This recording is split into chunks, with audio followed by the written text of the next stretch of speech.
ಇದ್ದಾರೆ. ಜೊತೆಗೆ dripper, filter, venturi ನೋಡಿ ಡ್ರಿಪ್ಪರ್ಗಳು ಹಾಕಿದ್ದಾರೆ ತೋಟದಲ್ಲೆಲ್ಲ ಪೂರ್ತಿ ಕಡೆ. ಫಿಲ್ಟರ್, ವೆಂಚುರಿ ಹಾಕಿದ್ದಾರೆ.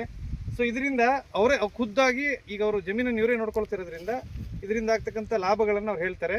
ಎಲ್ಲ ರೈತರು ಇದನ್ನ ದಯವಿಟ್ಟು ಗಮನಿಸಬೇಕು. ನಾನು ಹೇಳಿ ನಿಮ್ಮ ಎಕ್ಸ್ಪೀರಿಯನ್ಸ್ ಏನಿದೆ? ಆಕ್ಚುಲಿ ಇದು ವೆಂಚುರಿ ಹಾಕ್ಸೋದ್ರಿಂದ ರೈತರಿಗೆ ತುಂಬಾ ಅನುಕೂಲ ಸರ್. ಕಾರಣ ಏನಪ್ಪ ಅಂದ್ರೆ ಇವತ್ತು ಲೇಬರ್ ಪ್ರಾಬ್ಲಮ್ ಇದೆ. ನಾವೇನೋ ಗೊಬ್ಬರ ಹಾಕ್ಬೇಕಪ್ಪ ಅಂತ ಹೇಳಿದ್ರೆ ಅದು ಸುಮಾರು 8-10 ಆಳು ಹಿಡಿತದೆ ಗೊಬ್ಬರ ಒಂದು ಎಕರೆಗೆ ಕೊಡಬೇಕಪ್ಪ ಅಂತ ಹೇಳಿದರೆ. ಆದರೆ ಮತ್ತೆ ಜೊತೆಗೆ ಸಮಯನೂ ಕೂಡ ಉಳಿತದೆ. ನಾವೊಂದು ಗೊಬ್ಬರ ಕೊಟ್ಟಿದ್ದು ಕನಿಷ್ಠ 8-10 ದಿವಸ ಬೇಕು ಆ ಒಂದು ಸಸಿ ಗೊಬ್ಬರವನ್ನು ತಗೊಳ್ಳಿಕ್ಕೆ. ನಾವು ನೀರಿನ ಮುಖಾಂತರ ನಾವು ಗೊಬ್ಬರ ಏನಾದರೂ ಲಿಕ್ವಿಡ್ ರೂಪದಲ್ಲಿ ದ್ರವ ರೂಪದ ಗೊಬ್ಬರ ಕೊಟ್ಟರೆ ಅದು ಜಸ್ಟ್ ನಾವು ನೀರನ್ನು ಎಷ್ಟು ಬೇಗ ಟಚ್ ಮಾಡುತ್ತೋ ಅಷ್ಟು ಬೇಗ ಅದು ಸಸಿ ಗೊಬ್ಬರವನ್ನು ಎಳ್ಕೊಳ್ಳುತ್ತೆ, ಅಷ್ಟು ಬೇಗ ರೀಚ್ ಆಗುತ್ತದು.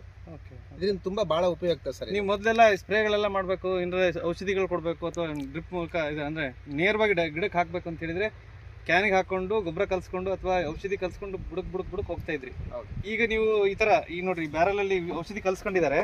ಇದಕ್ಕೆ ಇದು ನಮ್ದು ವೆಂಚುರಿ ಕನೆಕ್ಷನ್ ಇಲ್ಲಿಂದ ಇಲ್ಲಿ ನೋಡಿ ವೆಂಚುರಿ ಇದಕ್ಕೆ ಇದು ಕನೆಕ್ಷನ್ ಡೈರೆಕ್ಟಾಗಿ ಇಲ್ಲಿ ಕೊಟ್ಬಿಟ್ರೆ ನಾವು ಮೋಟ್ರ್ ಆನ್ ಮಾಡ್ಕೊಂಡು ಇದು ಫಿಲ್ಟರ್ ಇದೆ.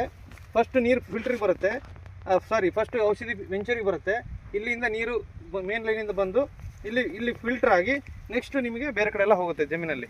ಸೊ ನೋಡಿ ಇದರಲ್ಲಿ ಈ ಔಷಧಿನಲ್ಲೂ ಕೆಲವೊಂದು ಏನಾದರೂ ದೊಡ್ಡ ಕಣಗಳಿತ್ತಂತೆ ಅದು ಕೂಡ ಫಿಲ್ಟರ್ ಆಗುತ್ತೆ. ಏನಾದರೂ ನೀರಲ್ಲಿ ಬಂದಿರತಕ್ಕಂಥ ಕಸರು ಗಿಸರು ಎಲ್ಲ ಇಲ್ಲಿ ಕಟ್ಕೊಂಡಿರುತ್ತೆ. ಪ್ರತಿ ಸರಿ ಆನ್ ಮಾಡ್ಬೇಕಾದ್ರೆ ಒಂದ್ಸರಿ ಇದನ್ನು ಕ್ಲೀನ್ ಮಾಡಿಬಿಟ್ಟು ಆನ್ ಮಾಡಿದ್ರೆ ಆಯಿತು.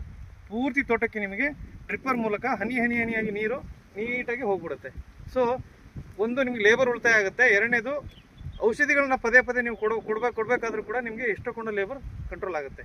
ಜೊತೆಗೆ ಇನ್ನೊಂದಾಗುತ್ತೆ ಸರ್, ಆಕ್ಚುಲಿ ನಾವು ಲೇಬರ್ ಹಚ್ಚಿದಾಗ ಎಲ್ಲ ಬೆಳೆನೆಲ್ಲ ತುಳಿದು ಬಿಡ್ತಾರೆ ಸರ್, ಹಾಳಾಗ್ಬಿಡುತ್ತೆ. ಅದೇ ನಾವು ಇದು ವೆಂಚುರಿ ಮುಖಾಂತರ ನಾವು ಗೊಬ್ಬರ ಕೊಟ್ಟಾಗ ಬೆಳೆನೂ ಕೂಡ ಉತ್ಕೃಷ್ಟವಾಗಿ ಬರ್ತದೆ, ಮತ್ತೆ ಎಲ್ಲ ಕಾಯಿಗಳೆಲ್ಲ ಸೈಜ್ ಬರ್ತದೆ. ಮತ್ತೆ ಪದೇ ನಾವು 8 ದಿವಸಕ್ಕೊಂದ್ಸರಿ ನಾವು